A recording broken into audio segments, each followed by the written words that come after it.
Bonjour, c'est Stéphanie. Bienvenue sur le podcast Tu joues ou quoi, dédié à l'univers du jeu de société. Suivez-moi, je vous emmène dans les coulisses, à la rencontre des acteurs de ce monde très créatif. Cette semaine, c'est le graphiste et illustrateur Simon Caruso qui est l'invité du podcast. Depuis ses premières illustrations pour le jeu Cache-Cache Souris, sorti en 2014 chez Jeux FK, il a parcouru du chemin. Il s'est notamment illustré en créant l'univers artistique de The Loop, édité par Catch Up Games.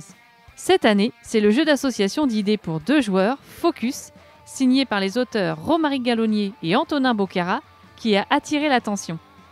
Simon a aussi imaginé l'ambiance étrange du nouveau jeu de communication restreinte, Spirit, qui vient de sortir cet automne chez Olébrius.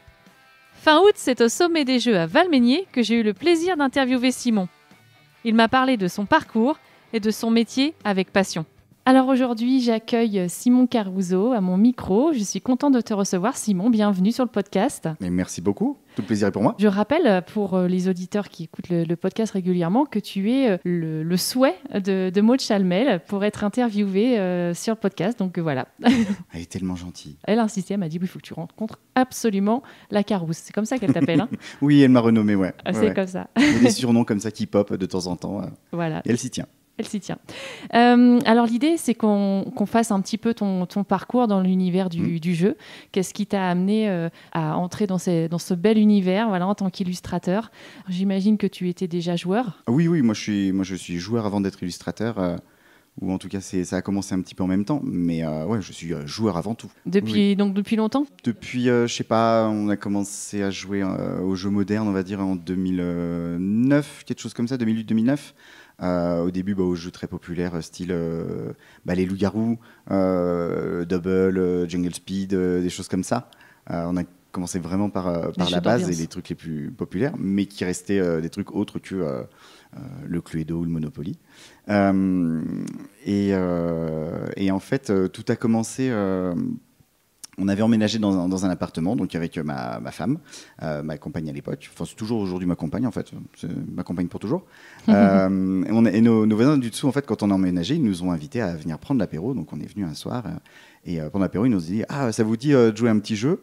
Je dis « Bah oui, d'accord, on est ouvert à tout. » Et là, ils nous sortent le Dixit. Et puis, ils nous sortent l'île interdite. Et tout de suite, ça ouvre des univers. Waouh, mais il existe tout ça comme jeu, mais c'est complètement fou. Et en fait, notre voisine du dessous, Isabelle, on lui fait coucou, c'est à cause d'elle tout ça. Elle nous explique que son beau-frère vient d'ouvrir une boutique de jeux en ville, vraiment tout récemment, et que ça vient de là. Donc, avec Émilie, on se regarde, on se dit, on va aller voir dès demain. On est curieux, ouais. Et voilà. Et du coup, on a mis le doigt dedans et puis on s'est mis à acheter des jeux, soit un petit peu au hasard parce que la boîte nous faisait envie, parce qu'on connaissait rien du tout. À l'époque, on connaissait pas les gens qu'il y avait derrière, donc on pouvait pas encore se fier.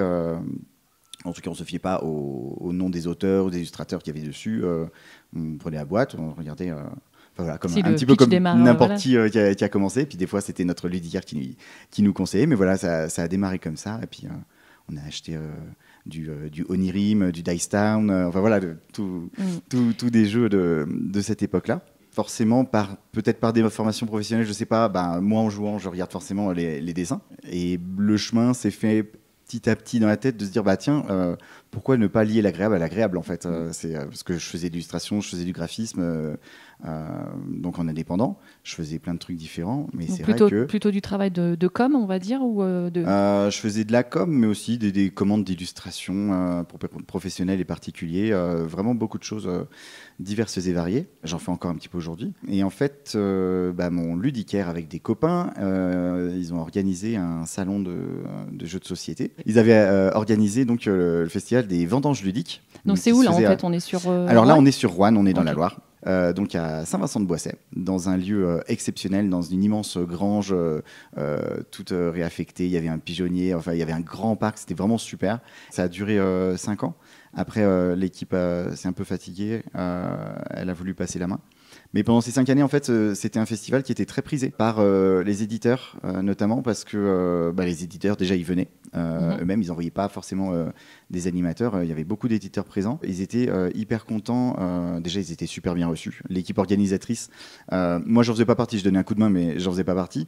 Ils organisaient une bouffe le vendredi soir avant le week-end pour que tout le monde se fasse connaissance. On mangeait très, très bien. Enfin, voilà, c'était vraiment super. Les gens étaient très, très bien reçus. Et surtout, en fait, le public était extrêmement familial. D'accord. On n'avait pas du joueur qui disait ah bah c'est bon, moi je connais, j'ai vu ça sur Trick Track à l'époque. Ils connaissaient pas tout, c'était vraiment des familles. Découverte quoi. Ouais, voilà, des familles qui venaient découvrir des jeux, qui n'avaient aucun a priori et voilà, qui se laissaient aller au gré des jeux qu'il y avait sur les tables. Et donc mon ludicaire, il me dit donc la première année, avant que ça commence, il me dit viens avec ton book, il y aura des éditeurs, on sait jamais si tu peux faire des rencontres et tout, ça vaut le coup d'essayer quoi. Donc je dis bah oui, pourquoi pas. Donc je viens avec mon book sur le bras. Mais moi, tu suis extrêmement timide, je ne montre pas mon book et je le garde sous le bras et puis je viens juste jouer, quoi. On joue avec un animateur. À ce moment-là, je ne sais pas encore que c'est l'éditeur, mais voilà, le monsieur super gentil nous fait jouer à plusieurs jeux de sa table. Et puis au bout d'un moment, il voit que j'ai mon book posé à côté de moi par terre, à côté de ma chaise, et il me dit mais t'es illustrateur? Je suis oui, parce que voilà, je ne sais pas me présenter en société. Moi, j'arrive, je dis bonjour aux gens, mais je ne sais pas dire qui je suis. Donc tu étais avec sur quel stand en fait en finale? En fait, c'était le stand de Jeux FK. D'accord. Et donc c'était François Cor que j'avais en face de moi. Il me dit t'es illustrateur, tu sais quoi, moi j'ai un petit jeu là que je cherche un illustrateur en ce moment. Si ça te dit, tu l'illustres. Ah oui, direct. Ouais, voilà, c'était vraiment tiens, ça peut se faire de manière aussi facile en fait. Enfin complètement par hasard, je l'ai vraiment pas cherché pour le coup. Okay. Et donc c'est comme ça que j'ai illustré Cache-Cache Souris. Donc là on parle d'un jeu qui est sorti en 2014, début 2014 je crois. Donc c'est ton premier jeu illustré. C'est mon tout premier jeu. C'est ta première illustré. rencontre et ton premier jeu illustré. C'est ça, c'est ça. Fou. Donc là on est sur quoi comme type de jeu enfant? C'est du jeu vraiment, ça doit être du 4+, enfin c'est vraiment, c'est du 2 joueurs uniquement. C'est un jeu d'affrontement et il y a un chat et une souris. Et chacun son tour, on pioche une carte qui va faire apparaître un chemin en fait. Et petit à petit, on va essayer. Le chat va essayer de faire un chemin jusqu'à la souris pour essayer de la rejoindre et de la manger. À partir du moment où il a réussi à la rejoindre avec un chemin ininterrompu, il la bouffe et il a gagné. Et la souris, elle, son but, ça va plutôt être de mettre les chemins très très loin d'elle et d'essayer de piocher des obstacles. Il doit y avoir dans le jeu une douzaine d'obstacles. Donc il y a des trucs très très cons. Il y a un scout, il y a un feu de camp, il y a un étang, il y a une maison, il y a des petits vieux sur un banc, il y a un gros caca. Je sais pas. Je pense que j'arrive à placer un caca dans la plupart de mes jeux parce que j'ai 3 ans dans ma tête. D'accord. Donc voilà, mais tant que ça passe, ça passe. Ah ouais, ok. Tu sais, c'est comme les interviews où il faut absolument caler tel mot improbable. Ouais. On m'a pas donné de consigne, je sais pas. Donné de consigne. Non, non, mais je veux dire, ça arrive. Au moins j'aurais dit caca, c'est cool. Comme ça. Mais voilà, donc ça c'était super comme première expérience. Donc c'était très simple en matière d'illustration et d'ergonomie. Donc c'était très bien pour commencer. Et c'est là que tu dis c'est possible en fait. Ouais, et puis quand on reçoit ces exemplaires d'auteurs et d'avoir les dessins qui prennent tout leur sens en fait. Moi c'est ce que j'adore dans le fait de travailler dans le jeu de société, c'est que c'est tout sauf faire des jolis dessins. Déjà je suis pas sûr que ce soit toujours joli ce que je fais, mais j'essaie de faire de mon mieux. Si ça sort c'est que ça plaît. Bon, si ça plaît c'est que c'est cool. Voilà. Mais en tout cas c'est tout sauf faire des jolis dessins. C'est vraiment essayer de servir le propos du jeu, de servir la mécanique et de pas la masquer derrière un ego d'illustrateur. Et je suis pas là pour me mettre en avant, je suis là pour servir une lisibilité. C'est vraiment le maître mot quand on illustre un jeu de société, je pense, c'est la lisibilité. Donc le dessin, il faut qu'il accompagne et qu'il mette en contexte la mécanique, mais c'est tout. À part dans Dixit, en termes d'ergonomie, c'est vraiment le dessin. Mais, tout à fait. Mais voilà. Et alors, donc, ce premier jeu lancé, tu commences finalement par démarcher, tu te lances, tu te dis oui. Oui, je me dis tiens. Alors déjà par goût de joueur, j'ai eu envie d'aller voir d'autres festivals et tout, donc on s'est mis à faire le Fige chaque année et c'était trop cool. Et puis je me suis dit tiens, peut-être que quand on a un book sous le bras, on peut trouver des trucs. Et puis si je peux faire de plus en plus de jeux, c'est hyper cool parce que ça va faire plaisir au Simon joueur. Le Simon illustrateur est très content aussi, mais ça fait c'est avant tout une fierté de joueur de se dire oh là là, je fais des jeux, c'est trop chouette. Puis aussi de rencontrer les gens qui font les jeux aussi, parce que c'est un milieu qui est hyper chouette. La plupart des gens sont hyper bienveillants, hyper accueillants. On commence à rencontrer des gens dont je ne connaissais le nom que sur les boîtes avant. Il y a un petit truc de fanboy là-dessus. Le fige suivant, donc j'avais pris quelques rendez-vous, mais ça a dû un petit peu s'improviser sur un coin de table. J'avais la petite fierté de le premier fige que j'ai fait, c'était pour dédicacer mon premier jeu, donc c'était cool. Bah ouais. On n'y va pas avec le même regard en fait aussi au festival. Ouais, c'est ça. Bah ouais, j'ai essayé de comprendre un petit peu comment marchait ce milieu professionnel en fait. Je me renseignais beaucoup aussi qui sont les gens. Je me renseignais sur internet, sur Trick Track notamment. Enfin voilà. Donc là on est en 2014. Ouais, on est en 2014. Si je dis pas de bêtises, c'est en 2014. Je crois que j'ai rencontré au Fige Ludovic Barbe, qui est auteur et éditeur de Facili Jeux. En testant ces différents jeux qu'il avait sur son stand, on commence à discuter et puis on dit bah tiens, moi je suis musicien, ah bah moi aussi, bah moi je joue du saxo, ah bah moi je joue de la clarinette et tout. Voilà, un petit truc humain qui accroche. Et il me dit bah tiens, moi j'ai un jeu dans les cartons qui est sur le thème de la musique. Si tu veux, on peut essayer de travailler ensemble dessus. C'est comme ça que j'ai fait donc Rhythm and Play, qui est un petit jeu de pli avec une base de calcul basée sur le solfège en fait. On n'a pas besoin de connaître le solfège pour y arriver, mais tout est expliqué et c'était très chouette comme expérience, parce que là cette fois j'ai fait beaucoup plus que sur Cache-Cache-Souris. Cache-Cache-Souris, je m'étais pas occupé de la boîte à l'époque. Sur la réédition de 2016, je me suis occupé de la boîte. François m'avait demandé de refaire les dessins parce qu'il aime bien refaire les dessins. Je les ai refaits avec une technique plus traditionnelle. Mais sur Rhythm and Play, j'ai vraiment fait les illustrations et le graphisme. Et la mise en page des règles, de la boîte, des différents plateaux. Enfin, il y avait quand même un matos un petit peu plus conséquent. Bah là, c'était une petite marche encore plus en termes de complexité de travail pour moi qui était atteinte. Et c'est vrai que tu as la double casquette, puisque tu as une formation de graphiste et tu es également graphiste. Donc c'est vrai que du coup, c'est peut-être facilitant aussi sur certains jeux d'avoir aussi cette vision-là d'illustration et de graphisme justement pour le gameplay. Ouais, je pense que c'est un avantage de maîtriser un petit peu les deux, parce que forcément ça limite les allers-retours entre illustrateur et graphiste quand c'est la même personne. Ça va beaucoup plus vite. Il n'y a pas de oh là là, mais pourquoi il m'a mis ces icônes là, ça foire mon dessin, j'arrive pas à le décaler. Voilà, là je peux un petit peu tout réfléchir en même temps en amont. Même s'il y a toujours des ajustements jusqu'à la fin, mais il y a une réflexion et un recul plus global en fait. Après, c'est des plaisirs différents, et il y a des jeux sur lesquels je fais que de l'illustration, il y a des jeux sur lesquels je fais que le graphisme, et il y a des jeux sur lesquels je fais les deux. Les trois me conviennent en fait. Je suis pas sûr d'avoir une préférence. Je me sens vraiment autant illustrateur que graphiste. Il y a pas, je considère pas que le graphisme c'est le parent pauvre du métier. Quand Pierrot il m'avait proposé Las Vegas, il s'était excusé. Il m'avait dit j'ai un projet pour toi Simon, mais par contre je suis vraiment désolé, c'est du jeu de pli, ça va être vraiment que du graphisme, ça va être chiant et tout. Mais lui il disait ça parce que lui il aime pas faire du graphisme. D'accord. Donc voilà, moi je rassuré, j'ai dit non mais attends, mais moi je pense qu'on peut quand même s'amuser et essayer de construire un petit univers, et voilà, donc ne t'excuse pas et puis allons-y quoi. Alors là ça fait effectivement pratiquement 10 ans maintenant que tu as le pied dans le monde ludique en tant qu'illustrateur et graphiste. Comment tu as vu évoluer peut-être ton travail ou par rapport aux jeux que tu as pu faire? Est-ce que tu as fait évoluer ta technique ou ton regard Mon regard sur mon travail? Ouais. Mon regard sur mon travail est toujours très compliqué. Mon regard sur mon travail est toujours très compliqué parce que, en général, un jeu, on passe quelques semaines, quelques mois dessus. Il y a le début du projet où je fais des essais graphiques et j'essaie de trouver quelque chose qui me plaît et qui plaît à l'éditeur. Puis on trouve un truc qui nous plaît, on se dit c'est cool, ok, cool, je me lance dessus. Puis après, je fais tous les trucs et puis au bout d'un moment, je suis habitué, je me dis ok, c'est quelque chose que je sais faire. Ça m'ennuie, c'est pas ouf, j'en ai marre. Et au bout d'un moment, à force d'avoir la tête dans le guidon, je me rends plus compte de ce que c'est, et puis j'en ai marre de voir les machins, et puis à la fin je peux plus les voir en peinture donc pour pas faire de mauvais jeux de mots. Donc il y a toujours une phase après avoir terminé le boulot où il faut laisser s'écouler du temps. Il faut que je me réconcilie avec mes images en fait. Quand je vois les dessins sur le jeu, une fois qu'il est fabriqué, une fois qu'il est manipulé par les gens qui jouent, là je me dis en fait c'était ça qu'il fallait faire pour le jeu, on a fait du bon boulot, en fait ça va. Je pense que je serai toujours le plus critique avec mon travail, parce que il y a toujours ça, c'est que quand on sait faire un truc, ça nous impressionne jamais. Quand je vois des illustrateurs ou des illustratrices qui savent faire des trucs que je sais pas faire, forcément je me dis mais c'est génial, je ne saurais jamais faire ça. Chacun après il y a sa toujours patte, ça quoi. Bien sûr. Son style. Et tu travailles comment alors justement? Beaucoup. Non, Beaucoup, le jour, la nuit, souvent. Plutôt sur la Mais, technique. Au niveau de la technique, j'essaye de me renouveler à chaque fois, un minimum, tant que ça me paraît pertinent par rapport au jeu, bien sûr. Mais j'essaye de ne pas m'ennuyer. Moi, je crois beaucoup au truc de si je m'amuse, ça se verra dans le dessin. Et si je m'emmerde, ça se verra sur le dessin aussi. Donc, c'est pas le but.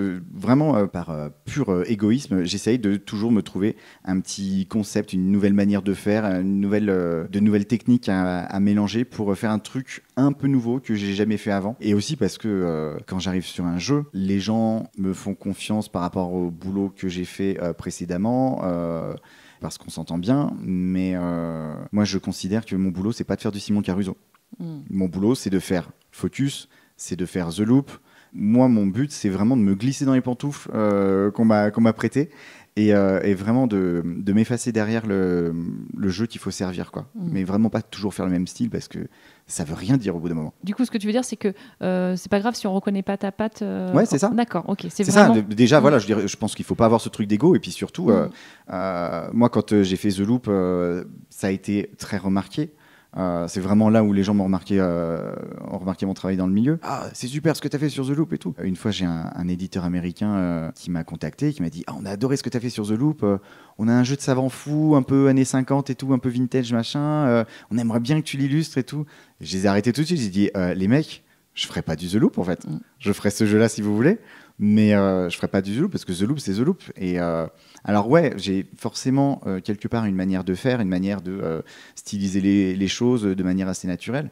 Mais voilà, quand Jules Messot, donc, qui était DA chez Old Chap, m'a proposé de faire Focus, il m'a dit on a un jeu, à l'époque ça s'appelait les carnets du Dr Watson. Donc des carnets de croquis. C'est moi qui lui ai dit moi je pense qu'il faut faire de la technique traditionnelle, en fait il faut faire un dessin à la plume et tout. Ça aurait été pas du tout pertinent de faire un truc comme The Loop Oui, voilà, pour intégrer l'univers du jeu, bien sûr. Ouais. Alors je respecte carrément les gens qui font tout le temps la même chose aussi, parce que sûrement qu'ils se perfectionnent dans un seul truc, et sûrement que moi, à me borner, à vouloir faire toujours des trucs un peu différents, je me perfectionne dans rien, j'en sais rien. Mais tu te diversifies, c'est aussi super. Mais je me diversifie, et puis voilà, je pense que c'est bien d'essayer de se renouveler. Il y a quelqu'un qui fait ça très bien, c'est Christine Alcouf. Je pense qu'on a la même philosophie de travail, c'est d'essayer de toujours faire quelque chose d'un peu différent à chaque boulot, quand ça reste pertinent, hein, toujours. Mais voilà, moi je suis fan de Christine. Voilà, c'est ce qui est intéressant dans la création, j'imagine, de toute façon, c'est de se renouveler, quoi. Bah ouais, c'est ça. Moi je suis quelqu'un qui est capable de s'ennuyer très très vite. Donc déjà, quand un boulot qui peut durer plusieurs mois, ça peut être intimidant de se dire je vais faire le même truc sur 150, 300 illustrations. Oh là là. Donc voilà. Alors revenons à The Loop, justement, sur l'histoire un peu de The Loop. Comment tu as intégré le projet? Comment ça s'est passé? Et comment ça a évolué aussi, ce travail? Tu me racontais tout à l'heure, finalement, une rencontre aussi avec Théo, avec Théo Rivière, justement, parce que c'est compliqué parfois, comme tu disais, peut-être de s'intégrer ou d'intégrer un projet sans avoir joué à un jeu, au proto déjà. Je pense que c'est hyper important de jouer à un jeu avant de l'illustrer. Je pense pas que ce soit impossible. Il y en a qui le font, il y en a qui y arrivent. Je sais pas comment ils font, mais moi en tout cas, je pense que j'ai besoin de jouer au jeu pour le comprendre, pour comprendre sa mécanique, pour comprendre son ambiance. Je pense que c'est vraiment super important. Et je pense que si les catch-up ont décidé de travailler avec moi sur The Loop, parce qu'ils faisaient faire des essais à un autre illustrateur en même temps, c'est parce que j'ai pu avoir l'occasion de jouer au proto en fait. Les catch-up on se tournait autour depuis quelques années. Seb, j'avais fait sa connaissance au Vendanges Ludiques. Puis ça collait hyper bien humainement. Et puis ça faisait quelques années qu'on avait envie de travailler ensemble. Mais on pense tous qu'il ne faut pas forcer les choses. Il faut attendre le bon projet, même si ça veut pas dire grand-chose. Mais quand même, il faut pas forcer les choses et travailler ensemble pour travailler ensemble. Et donc c'était au Fige. J'étais encore au Fige, voilà, avec des copains. Et c'était le dimanche après-midi. J'avais pas encore eu le temps d'aller saluer les catch-up. Et je sors d'une table de jeu et là dans l'allée il y a les catch-up qui me croisent et donc on se dit bonjour et tout et puis là ils me disent tiens Simon, on a peut-être un projet pour toi. Oui, carrément. Attends, on t'a pas encore dit ce que c'était. Oui, non mais c'est bon, on a envie de travailler ensemble et voilà. Je dis non mais attends, c'est un jeu de voyage dans le temps. J'adore le voyage dans le temps. Moi j'ai grandi avec Retour vers le futur, tout ça, j'adore voilà. Non mais attends, il y a un savant fou. Ça me chauffe. Attends, c'est un jeu de Théo Rivière et Maxime Rambourg.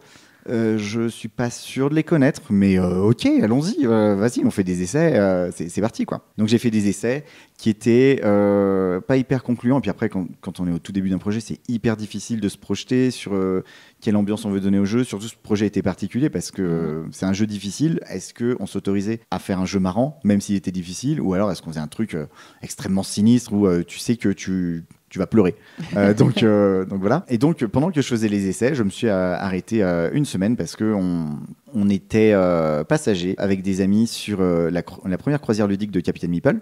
Sur le bateau, pendant cette semaine, j'ai croisé Théo Rivière, que je connaissais pas du tout. Je vais lui dire bonjour et je lui dis tiens, c'est marrant, je suis en train de faire un essai pour un de tes jeux chez Catch-Up et tout.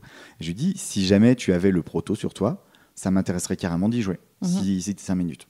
Et Théo, qui est l'un des mecs les plus gentils du monde, dit mais oui, mais bien sûr, allez, on se cale ce soir et puis on y joue carrément. Et donc on a joué au jeu, qui n'était pas du tout ce qu'il est aujourd'hui. Il y avait vraiment, c'était encore un bébé proto vraiment en cours de développement. Et là, je me suis rendu compte que le jeu était vraiment difficile, qui était vraiment punitif. Peut-être qu'il est devenu un petit peu moins, mais quand même, on n'était pas forcément là pour rigoler. Je pense vraiment que cette rencontre fortuite a complètement réorienté ma vision du jeu. Et donc quand on est rentré de vacances, je me suis remis au boulot, j'ai refait des essais et j'ai refait un dessin donc du Docteur Fou. À l'époque, on axait les recherches surtout sur lui parce que ça tourne beaucoup on sentait autour de venir lui que aussi, ouais. voilà, c'était vraiment une figure importante du jeu et qu'il fallait lui donner corps tout de suite.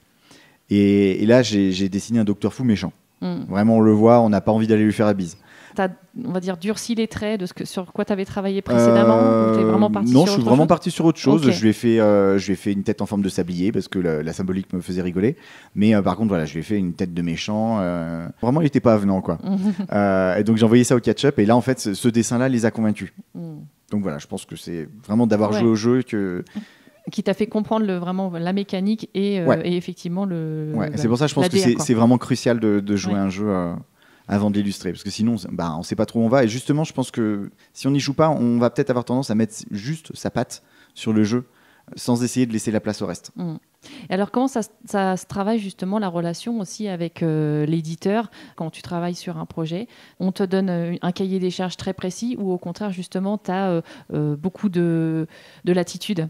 Ça dépend des éditeurs. Tous les éditeurs ont une manière différente de travailler, de manière à pouvoir chiffrer un devis. Au tout début, y a une liste du matériel. Moi jusqu'à maintenant on m'a toujours laissé beaucoup de liberté quand même. La liberté de proposer des choses en tout cas. Et d'ailleurs moi j'aime bien proposer autre chose que ce qu'on me demande parce que je considère que ça fait partie de mon travail de suggérer des choses, de proposer des choses. Cette force de proposition quoi. Ouais, après voilà, ça passe ou ça passe pas. Des fois on peut me dire Simon t'es allé trop loin. Sur The Loop justement pour créer le design des personnages par exemple, à un moment donné on m'a dit tiens le personnage bleu, on n'a pas encore ses objets de départ mais on verrait bien une espèce de extraterrestre ninja. C'est ça qu'on m'a dit.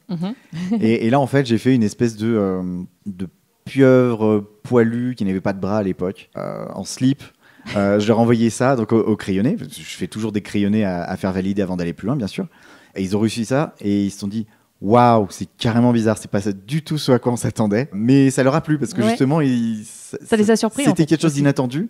Et du coup, ils se sont dit c'est cool ça. Et du coup, Théo et Max, ils ont rebondi dessus parce qu'ils se sont dit tiens, le détail du slip, c'est marrant. On va en faire un de ces objets de départ. Au vu de ce que je vois passer régulièrement sur les réseaux sociaux, le slip plaît beaucoup aux gens. Ça les fait rigoler. Donc, c'est pour ça qu'après, j'ai mis dans le fond de la boîte. Ça me faisait rire.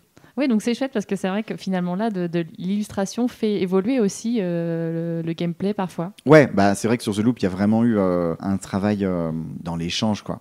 C'est vrai que encore plus sur les extensions parce qu'on savait sur quel univers on partait. Donc, du coup, on était vraiment en terrain connu, puis on se connaissait encore mieux et voilà. Mais c'est vrai que avec Seb, donc Sébastien, qui était donc chef de projet sur The Loop, quand on travaillait, donc on était en Skype très régulièrement. On travaillait, on se montrait des trucs, mais aussi on racontait beaucoup de conneries. Il y a des jeux de mots qui sont restés parce que ça nous faisait rire et voilà. Donc ils étaient très à l'écoute et même des fois sur la mécanique, ils me demandaient mon avis alors que clairement c'est pas mon poste, pas forcément mes compétences, mais voilà. Ils m'ont beaucoup intégré dans le processus de création. Donc, c'était vraiment très cool. Donc ça, c'est ton plus gros bébé, finalement, là, The Loop, jusqu'à maintenant? Pour moi, The Loop, c'était vraiment mon vrai baptême du feu parce que, donc avant, j'avais fait Cache-Cache Souris, c'était des cartes. Rhythm and Play, il y avait des cartes avec un plateau, non, deux plateaux. Mais bon, voilà, je veux dire, c'était quand même très très simple au niveau du matos. Après, j'ai fait Yodi et Yodi Guru chez Gigamic. Donc là, c'était vraiment que des cartes. Pareil, il y avait un habillage et puis des bonhommes à mettre dedans. Et ensuite, j'ai fait The Loop. Je les remercie vraiment de m'avoir fait confiance parce que j'avais pas fait grand chose avant et puis j'avais pas fait quelque chose d'aussi complexe surtout. Là, il y a des jetons dans tous les sens, il y a des tuiles, il y a un plateau heptagonal, donc à 7 côtés. Ouais. J'ai appris le mot à l'époque, c'est pas que je connaissais. Ouais. Heptagonal, il n'y a absolument rien d'exact quand on divise 360 degrés en 7. Puis de trouver 7 couleurs qui soient assez différentes les unes des autres, c'était chaud. Et puis ouais, il y a plein de matos. J'ai fait la boîte.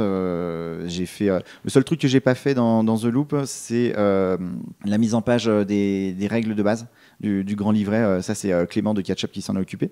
Et puis, bien sûr, la tour à cubes en 3D, ça, c'est pas moi qui l'ai conçu. Mais voilà, sinon, j'ai fait vraiment énormément de choses là-dessus. Et puis, ça s'est étalé sur quelques mois aussi. Enfin, voilà, c'était un gros défi. C'était un projet conséquent. C'était un gros bébé. Ouais. Un gros défi aussi et un gros je m'en suis pas forcément rendu compte sur le moment, je pense. mais ouais, c'était un gros défi. Mais sur lequel on m'a laissé aussi beaucoup de liberté graphique et aussi beaucoup de liberté en termes de délai. Ce que j'ai pas forcément toujours retrouvé ensuite. Je pense que c'était un petit peu exceptionnel. Enfin, le travail, il s'est étalé presque 1 an. On n'a pas travaillé 1 an, je pense qu'on a travaillé 6 mois en tout. Au début, le travail n'était pas du tout sur un rythme soutenu. Sur la fin, si. Mais c'est vrai que je pense qu'on a surtout travaillé vraiment intensément de novembre à mai, quoi. Quelque chose comme ça, de octobre à mai. Et quand c'est comme ça t'occupe presque à plein temps ou tu travailles sur d'autres projets en même temps ? Non, j'ai rarement le luxe d'avoir un seul projet à la fois, parce que après il faut manger aussi. Bah oui. donc il faut honorer les autres boulots qui tombent. Et puis quand on est indépendant, on peut pas forcément se dire j'ai déjà du boulot en ce moment, on me propose du boulot. Je le refuse, je travaillerai plus tard quand j'aurai le temps. Non, en général, quand on est indépendant, on prend du boulot tant qu'il y en a parce qu'on ne sait pas quand est-ce qu'il n'y en aura pas. En tout cas, moi, c'est comme ça que je le conçois. Donc, j'essaye d'être prudent et d'essayer de gagner des sous tout le temps. Alors, comment on vit quand on est illustrateur, justement ? Tu travailles exclusivement de l'illustration ou tu es aussi justement graphiste ? Tu continues des prestats de graphisme. Tu as un atelier, je crois, aussi sur Roanne avec ta compagne. Oui, exactement. On a un atelier de sérigraphie. Donc, tu cumules un peu les activités. Oui, parce que je pense que, je sais pas, on a une terreur de l'ennui dans la vie, je sais pas, on a un enfant et on a 2 ou 3 métiers chacun, je sais pas pourquoi, mais voilà, mais c'est parce qu'on adore s'amuser aussi. C'est un atelier de sérigraphie, c'est ça ? Ouais, un atelier de sérigraphie artisanale, ouais. Donc on imprime à la main, enfin c'est surtout Émilie qui imprime nos créations et aussi des commandes que les gens nous passent, et on commence à en faire dans le monde du jeu. Quand il y a des gens qui ont besoin de se faire des t-shirts pour les équipes d'animation, on a fait les t-shirts de Spiral Edition, de Playpunk. Ça devient poreux un petit peu aussi dans le monde du jeu à sérigraphie. J'ai vu que c'est toi qui as dessiné le logo de Playpunk, justement, je crois. Oui. J'ai vu ça sur ton site. Toute nouvelle maison d'édition. On a rencontré Antoine Boza et Thomas Provost. Thomas Provost, voilà, sur le PEL. Et le logo est très sympa. Je ne savais pas que c'était toi qui l'avais fait. C'est un jour, Antoine m'envoie un message. Il dit, dis donc, tu fais pas des logos, toi, par hasard ? Je dis, si, j'en fais. Ils avaient déjà fait un logo, mais dont ils n'étaient pas satisfaits. Donc, du coup, ils m'ont proposé de travailler dessus. Ouais, je pense qu'on est arrivé à quelque chose de très cool. C'est vrai que, tu vois, le côté j'ai du mal avec mon travail, faut que je prenne du recul. Maintenant, quand je le vois sur les t-shirts ou sur leur nappe de jeu en festival, je me dis, ouais, ça fonctionne. C'est cool ce qu'on a fait, quoi. Ouais. Tu fais du travail de graphiste purement aussi pour certains jeux. Je crois que ça a été le cas sur District Noir. Ouais, j'ai fait le graphisme. Alors, pas tout le graphisme. C'est l'illustrateur Vincent Rocher qui a fait le layout des cartes, donc le placement des chiffres, etc. Et c'est lui qui a créé le logo titre aussi. Rendons à César. Moi, je me suis occupé de mettre en page la boîte, les règles. J'ai fait l'aide de jeu aussi. Qu'est-ce qu'il y a d'autre ? J'ai fait l'insert dans la boîte. Avec un motif de Vincent. Mais il y a des fois où je fais que du graphisme. D'accord. D'ailleurs, là, en ce moment, je suis en train de commencer le graphisme du prochain Spiral Edition. Ah oui, d'accord, oui, parce qu'effectivement, il travaille sur un prochain qui va sortir début pour Cannes, je crois, il nous avait dit. Je ne sais pas ce que je peux dire, mais s'il te l'a dit... Il me semble qu'il m'en a parlé. Le podcast n'est pas encore sorti, donc on attend encore un peu. Oui, alors j'avais une question par rapport aussi à Sous-Scellé, parce que tu as travaillé avec l'équipe avec Ben et Chloé de Sous-Scellé sur l'enquête 63 âmes, c'est ça. Et alors, quel a été ton travail là-dessus ? Parce que Ben est aussi graphiste. Ouais, à la base, donc Ben et Chloé, ils faisaient tout à 2, et puis après, ils se sont mis à travailler avec des auteurs extérieurs, on va dire. Donc Chloé était autrice des enquêtes et Ben était graphiste.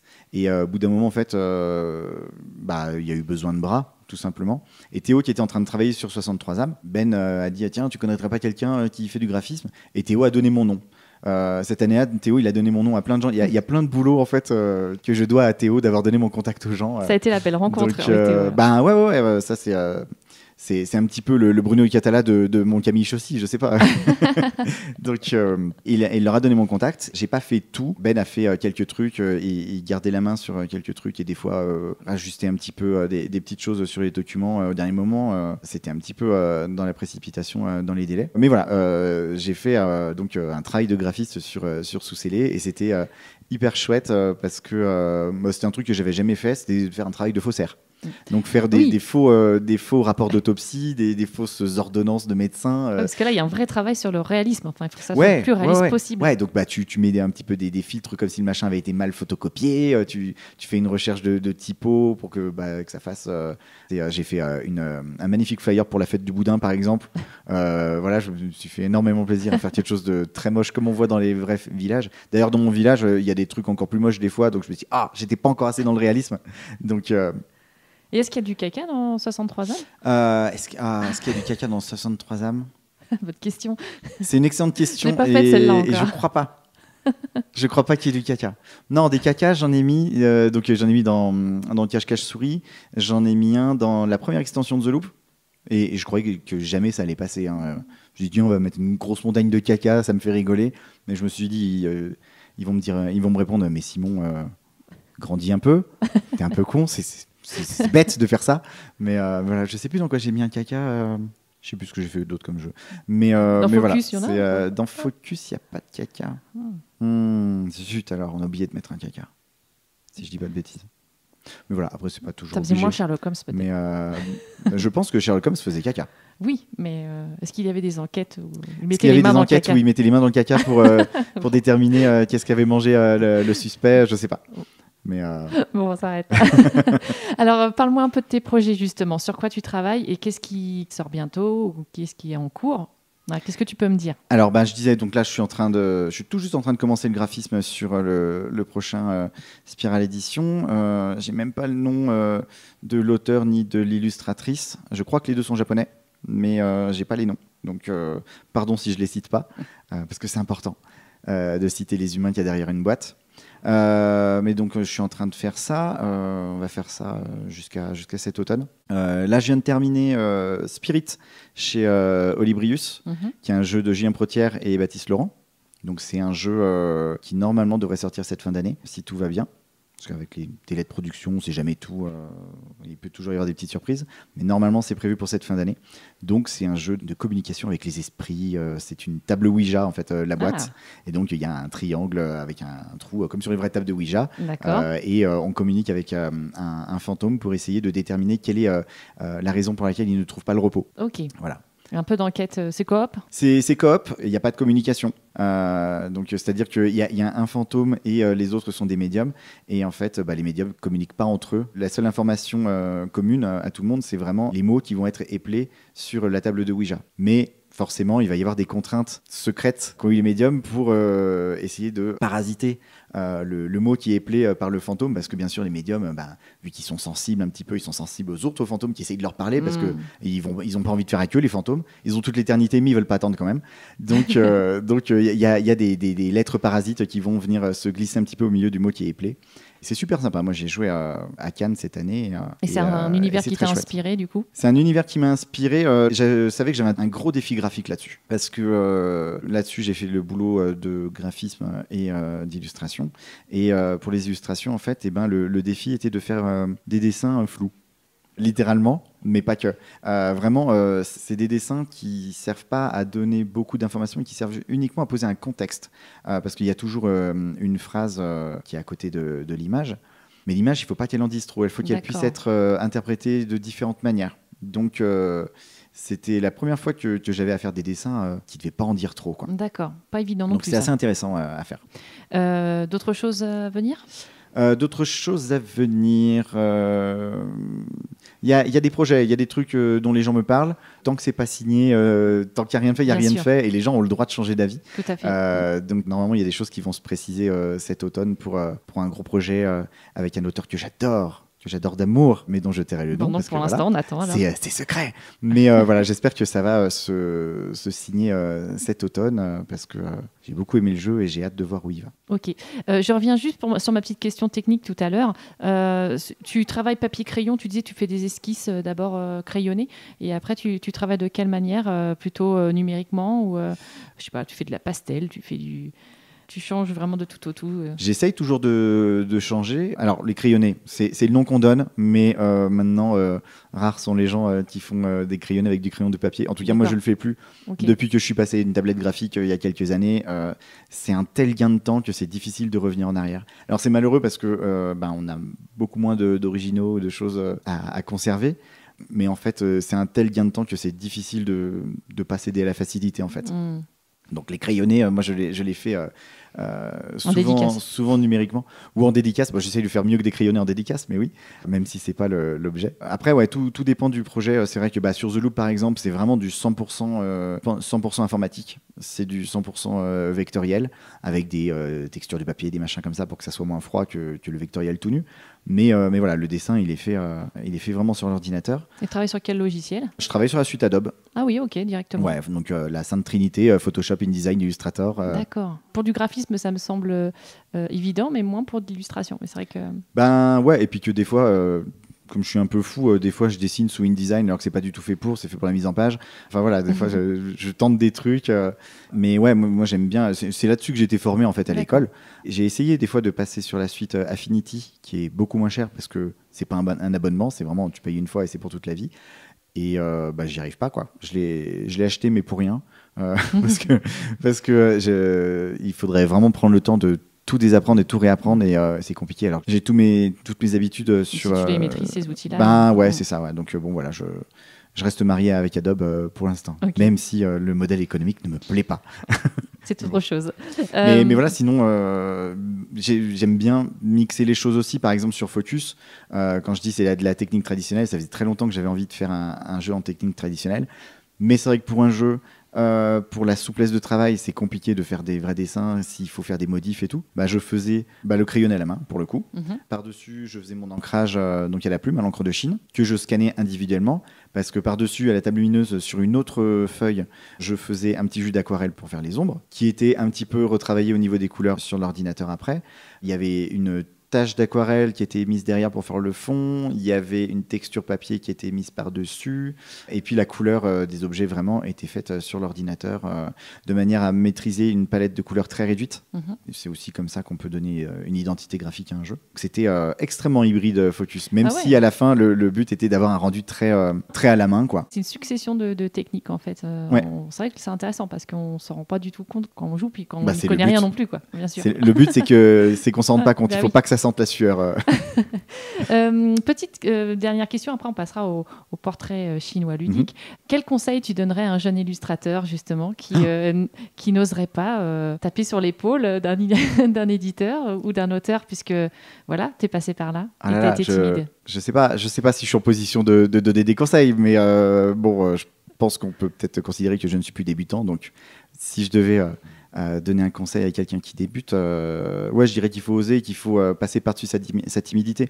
Ce que j'aime beaucoup dans le milieu, c'est que tu as le droit d'être personne et de rentrer quand même dans le milieu. Un auteur, s'il a une bonne idée, même s'il n'a jamais fait de jeu avant, les projets ne se signent pas sur un nom de famille. Ils se signent sur une bonne idée. Donc un auteur peut rentrer dans le milieu, même s'il n'a rien fait d'autre avant. Un illustrateur, une illustratrice, après, en général, il y a un book à montrer et tout. Mais je pense que ce qu'il faut faire, ce qui est hyper important, c'est d'aller rencontrer les gens sur les festivals. Parce qu'envoyer des mails, je l'ai fait à une époque, et c'est pas à cette époque-là que j'ai percé. Ouais. c'est vraiment en rencontrant des gens sur les festivals et en les revoyant sur le festival d'après, et en les revoyant, et au bout d'un moment, les gens se rappellent de ta tête. Je dis pas que la qualité du travail compte pas, elle compte énormément. Mais je pense qu'il y a un côté humain qui compte aussi énormément, parce que quand on travaille ensemble sur un jeu, on va s'appeler hebdomadairement, je sais pas si ça se dit hebdomadairement, de manière hebdomadaire ou de manière quotidienne pendant des semaines, des mois. il faut que ça matche humainement. Mhm. Si on s'entend pas bien, je pense qu'on fera pas du bon boulot parce que il y aura des non-dits, il y aura des concessions faites avec amertume, voilà. Il faut que ça fonctionne humainement, c'est hyper important. Donc heureusement, beaucoup de gens sont très très gentils. Ça matche avec beaucoup de monde très très vite. Ouais, c'est quand même un milieu ludique qui est très sympathique, ça rime ensemble. Hein. Ouais. Y a la CIL aussi, la charte des illustrateurs ludiques. On en avait parlé un peu avec Maud Chalmel, mais c'est vrai que toi tu en fais partie aussi, tu es signataire. L'idée aussi c'était justement de pouvoir donner un petit coup de pouce et des conseils aussi à certains nouveaux. Hein. Ouais, c'est vrai que merci d'en parler parce que j'y ai pas pensé parce que on est encore en cours de création, on est en train de travailler sur le site et c'est vrai que dès que le site internet sera lancé, bah là on pourra vraiment dire hey, les copains venez, on rigole tous ensemble et on discute et voilà notre mission première avec la CIL. Donc on est 8 ou 9, on est 9 membres cofondateurs. Notre mission première, c'est de renseigner les gens en fait, parce qu'on se rappelle toutes et tous que quand on a commencé, si on avait besoin d'un conseil, on savait pas à qui s'adresser. Si un éditeur nous proposait un contrat, on était tout seul pour le relire et on savait pas s'il y avait des clauses qui étaient vraiment compréhensibles ou qui étaient un peu bizarres ou qui étaient un peu floues. Donc vraiment pour se donner des conseils, pour se dire tiens. Moi, tel jeu pour tel nombre de cartes, moi je pensais proposer tel prix, qu'est-ce que tu en penses ? Je pense que tu peux proposer plus parce qu'il ne faut pas se sous-estimer, il ne faut pas se sous-évaluer. Ce n'est pas le plus dur métier du monde, mais c'est toujours des masses de boulot conséquentes, il faut se payer quand même. Donc voilà, c'est quelque chose qui est très très dur à faire avoir une même base de travail. D'évaluer son travail, d'évaluer un devis. Moi, c'est vraiment pas la partie du boulot qui me passionne. Vraiment pour donner des conseils à ceux qui en ont besoin, en fait, je pense que c'est hyper important d'avoir un phare dans la nuit pour que les gens puissent se repérer, qui sachent à qui demander conseil. Quoi. Ouais. Parce que moi, au début, je suis arrivé, je connaissais absolument personne. Parce qu'on peut aussi aller envoyer un petit messenger sur Facebook à un illustrateur ou une illustratrice qu'on ne connaît pas, mais qu'on sait qu'il a un petit peu de bouteille. Tu avais fait cette démarche-là, toi ? Ouais, moi, ça m'est arrivé à Pierrot, je crois, à l'époque de Yodi. Je crois que je lui avais demandé conseil pour des tarifs. Je m'étais permis, alors que je ne le connaissais pas du tout. Je ne l'avais jamais rencontré. Mais il me semblait que c'était un petit peu le patron, quoi. Le gars, il a fait 1000 jeux. Enfin, voilà, donc ça me semblait être quelqu'un qui pouvait être de bons conseils. Et il l'a été. Tu as été bien reçu, voilà. Faut pas hésiter. Ouais, Pierrot, il est toujours dans l'entraide et le conseil, il est ouvert là-dessus et il est totalement sans langue de bois. C'était super cool. Mais voilà, c'est pas tout le monde qui peut oser faire ça. C'est pour ça qu'on fait la charte des illustratrices ludiques. Super. Entre autres.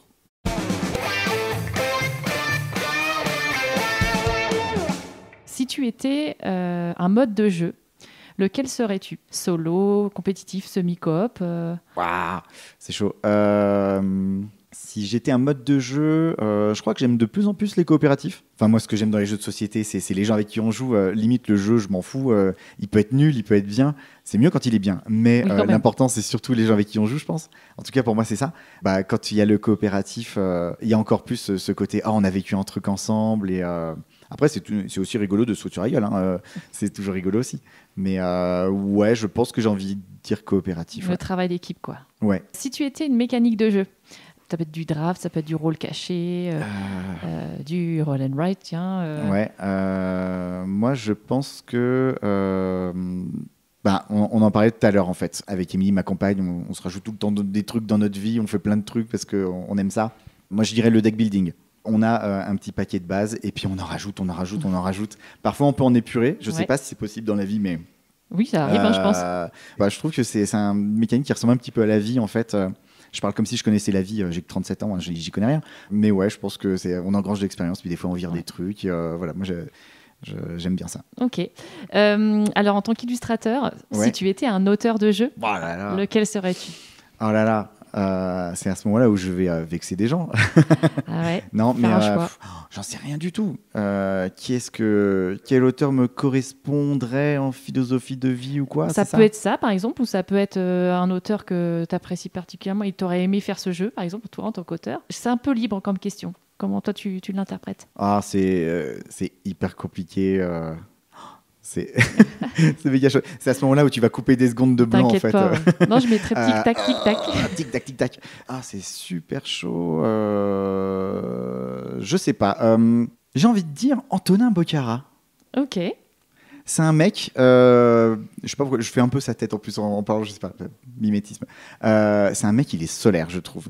Quand je le vois expliquer des jeux, il a le sourire, il a les yeux qui pétillent, il te raconte une histoire. Je connais pas bien son parcours, je sais pas s'il a fait du théâtre ou quoi, mais en tout cas, il est théâtre, le gars. Même quand il chante, il est théâtre, il chante super bien. J'adore les chansons qu'ils font avec son frère Roméo. Allez voir sur YouTube, leurs chansons sont géniales. Il respire la joie de vivre, je sais pas, il est hyper chouette et je trouve qu'il a tendance à faire des jeux vraiment béton à chaque fois aussi, qui sont toujours différents et voilà, donc j'ai envie de dire ça. Ok, je suis d'accord avec toi sur la rencontre que j'ai pu avoir avec lui en interview. Effectivement, il était solaire, ça correspond complètement. Écoute, qui tu me proposerais sur un prochain podcast? Voilà, qui est-ce que tu pourrais interviewer? Tu pourrais interviewer Antonin, mais c'est déjà fait. C'est fait. Après, je crois savoir quels épisodes sont sortis, mais je ne sais pas lesquels tu as enregistrés qui ne sont pas sortis. C'est ça. Donc voilà, peut-être que je vais dire chance, du doublon. Je ne sais pas. Tu sais quoi? Moi, je pense que tu pourrais interviewer, peut-être que c'est déjà fait, tu pourrais interviewer Zéphiriel. Ah, non, c'est pas fait. Tu pourrais interviewer Zeph parce que lui aussi, c'est un amour. Et au travers de tous ses projets de podcast, il voit passer tellement de monde. Je pense qu'il a une visu peut-être plus globale que beaucoup de gens sur le milieu. Et je pense que ce serait assez intéressant de l'écouter sur plein de sujets. Ouais, puis il serait pris à son propre jeu. Ça peut être pas mal. Ben voilà, tant pis pour lui. Et super. Merci beaucoup, Simon, pour merci cette interview. Avec plaisir. Plus longue peut-être que d'habitude, mais en tout cas, ce fut un plaisir. C'était chouette. Et je te souhaite une bonne continuation dans ce beau monde ludique. Merci beaucoup. Alors attends, j'ai oublié quand même notre petite question finale. Ah bah oui, dis donc. Notre petit mot final quand même. Oh là là. Donc, au jeu illustré par Simon, tu joues quoi? Tu joues quoi? On le fait ensemble, tu joues D'accord. Quoi? Au jeu illustré par Simon Caruso. Tu joues ou quoi? J'espère que cette interview de Simon Caruso vous a plu. Si c'est le cas, je vous invite à partager le podcast et à me laisser un commentaire sur les réseaux sociaux. Dans le prochain épisode, vous pourrez entendre Guillaume Fepo et Mathias Guillot, 2 des 4 cofondateurs de Spiral Édition. Leur premier jeu District Noir n'est pas passé inaperçu il y a 1 an et a même fait partie des jeux nommés aux As d'Or de Cannes en février dernier. Rendez-vous dans 2 semaines!